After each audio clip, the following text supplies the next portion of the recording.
18 லட்சம் ரூபாய் கையில சேர்த்து வச்சிருந்த காசு கடன் வாங்கி எல்லாம் ஆடம்பரமா கல்யாணம் பண்ணி அந்த கல்யாண வாழ்க்கை இப்ப 2.5 வருஷத்துலயே முடிவுக்கு வந்துருச்சு.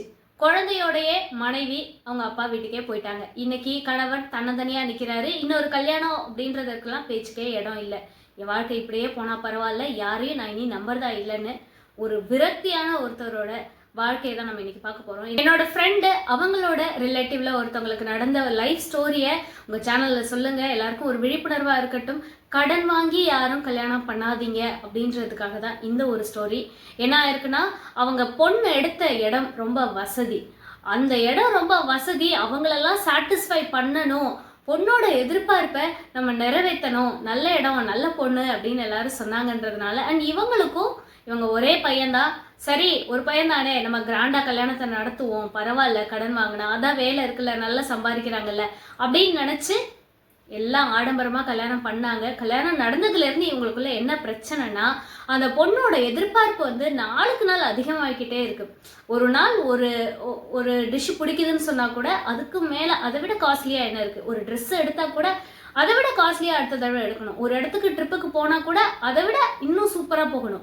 அந்த எதிர்பார்ப்பு அவங்களுக்கு இருந்துகிட்டே இருக்கு. ஒரு பர்த்டேக்கு ஒரு ட்ரெஸ் எடுத்து கொடுக்குறாங்க ஹஸ்பண்ட் வீட்டில் அப்படின்னா அதை விட ரொம்ப காஸ்ட்லியா அம்மா வீட்டுல இருந்து ட்ரெஸ் வருது.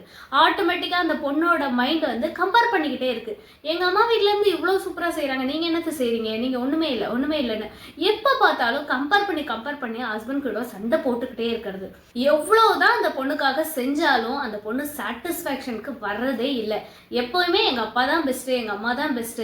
அதே மாதிரி அவங்க வீட்லயும் அவங்க ஒரே பொண்ணுன்றதுனால எல்லாமே எங்க பொண்ணுக்கு தானேன்ட்டு அதிகமா அவங்களும் செஞ்சுக்கிட்டே இருக்காங்க. இதனால ஒரு கட்டத்துல இந்த பையனுக்கு ரொம்ப மன விரக்தி வருது. எவ்வளவுதான் செஞ்சாலும் நமக்கு நல்ல பேரே இருக்க மாட்டேங்குது அப்படின்ட்டு. அது இல்லாம குழந்தை பிறந்ததுக்கு அப்புறம் அந்த நிலைமை இன்னும் மோசமா இருக்கு. குழந்தைக்கும் அவங்க ரொம்ப அதிகமா வாங்கி கொடுத்துட்டே இருக்காங்க. இந்த கணவன் வாங்கி கொடுக்கறத எல்லாருமா சேர்ந்து உட்காந்து கிரிட்டிசைஸ் பண்ணி பேசி உதாசீனப்படுத்துறதும் ரொம்ப அதிகமா நடந்திருக்கு. இதையெல்லாம் தாங்கிக்க முடியாத அந்த பையன் ஏதோ 1-2 வார்த்தைகள் பேசினாலும் எல்லாத்துக்கும் சண்டை போட்டுக்கிட்டே இருந்திருக்காங்க. இதனால இவங்க 2 பேருக்குள்ள ரொம்ப அதிகமா சண்டை வந்திருக்கு. ஃபைனலி எங்க அம்மா வீடு தான் எனக்கு பெஸ்ட், அங்கதான் எனக்கு நிம்மதியா இருக்கு, அங்கதான் என்னை நல்லா பாத்துக்கிறாங்க அப்படின்னு சொல்லிட்டு எனக்கு நீங்க வேணவே வேணாம்னு சொல்லிட்டு குழந்தையும் தூக்கிட்டு போயிட்டான்.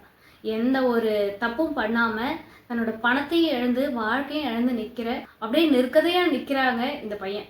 எப்பவுமே லைஃப்ல ஒன்றை விட இன்னொன்று பெஸ்டா தான் இருக்கும். ஆனா இந்த மாதிரி பணம் தான் பெருசு அப்படின்னு நினைக்கிறவங்களுக்கு நம்மளால எந்த அட்வைஸும் கொடுக்கவே முடியாது.